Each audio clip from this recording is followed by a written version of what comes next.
Good day, I'm Theodore Henry, and this is your JIS News for Thursday, October 17. The 11,700 square meter new offices of the Ministry of Foreign Affairs and Foreign Trade is now complete. The ministry's new headquarters is based at 20 Port Royal Street in downtown Kingston. The 11-story building consists of a 2-story annex complex, a generator room, boundary wall, and parking area. It was built by the Jiangsu Jiangdu Construction Group Company Limited of China.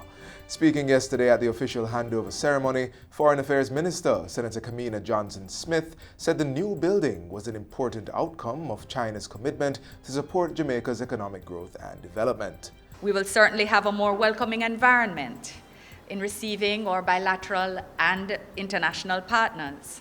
Our capacity to host meetings and consultations with both public sector agencies and members of the private sector will be enhanced. Senator Johnson-Smith said staff members of the ministry were also excited to be part of the modernization of downtown, with its prospects for more innovation, growth, and job creation.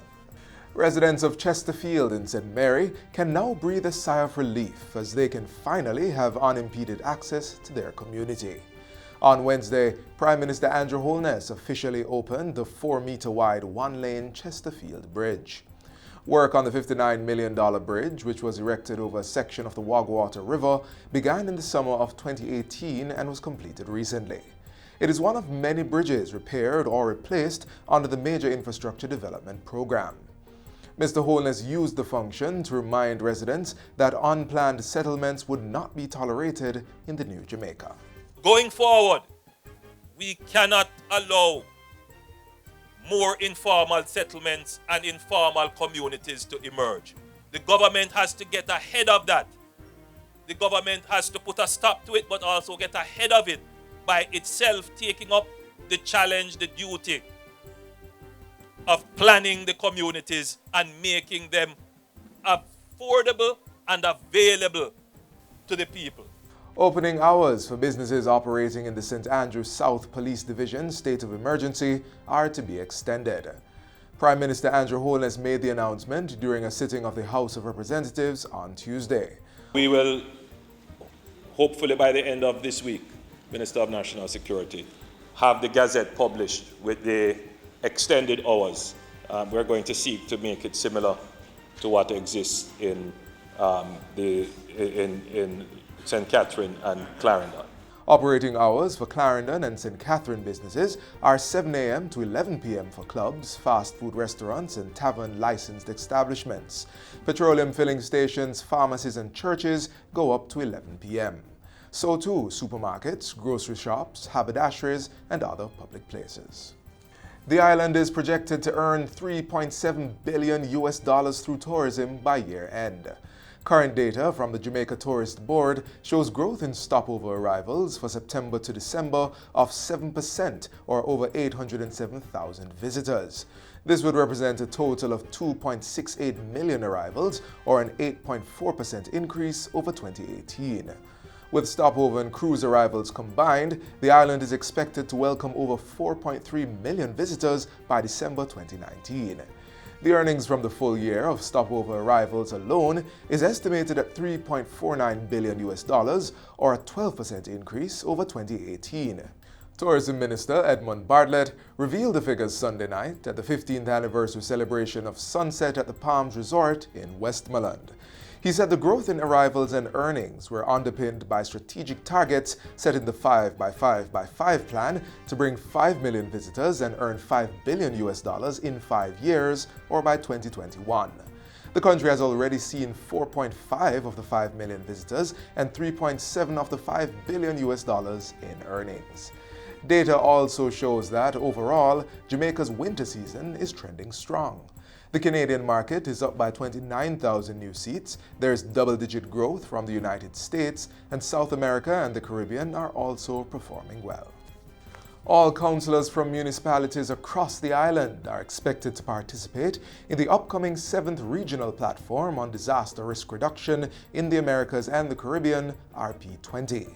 These conferences bring together regional government officials and heads of disaster management and risk reduction agencies to foster collaboration on best practices. Local Government Minister Desmond McKenzie says close to 1,600 delegates from 60 or more countries are expected to participate in the event. The impact of climate change on the Caribbean will be among the topical issues examined and discussed at the RP20. We have to spend time as councillors who have responsibility for disaster preparedness to become more involved with what is happening on the world stage. Climate change is not an unexpected event. It is here. And already we are seeing the effects of climate change. Minister McKenzie made the remarks at a recent meeting of the St. Anne Municipal Corporation. The 7th RP20 conference is a 3-day event which is slated to be held at the Montego Bay Convention Center in St. James from July 8 to 10, 2020. It is being organized by the local government ministry. The theme for the conference is Building Resilient Economies in the Americas and the Caribbean. The regional platform is being hosted in the Caribbean for the first time. And finally, the Women Incorporated Crisis Center will benefit from proceeds of this year's staging of the Civil Service Week 5K Run Walk. The centers, which operate across the island, provide assistance to victims of sexual abuse, harassment, and human trafficking. The 5K Run Walk will be held on Saturday, November 16, starting at Emancipation Park in Kingston.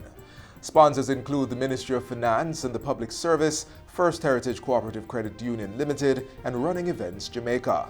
It's part of the broader celebration of Civil Service Week to be held between November 17 and 23. This year's events are being held under the theme, Building and Sustaining a Culture of Excellence. At a recent media launch, Minister of Finance and the Public Service, Dr. Nigel Clark, said the event would send a positive signal to the country. We depend on the civil service for just about everything. And if you think about the public sector, which is broader than the civil service, the public sector delivers to us services that make life possible and make life function. And we are always interested and focused on a public sector that can deliver these services in more efficient ways. And that's it for JIS News Today. I'm Theodore Henry. Thanks for watching.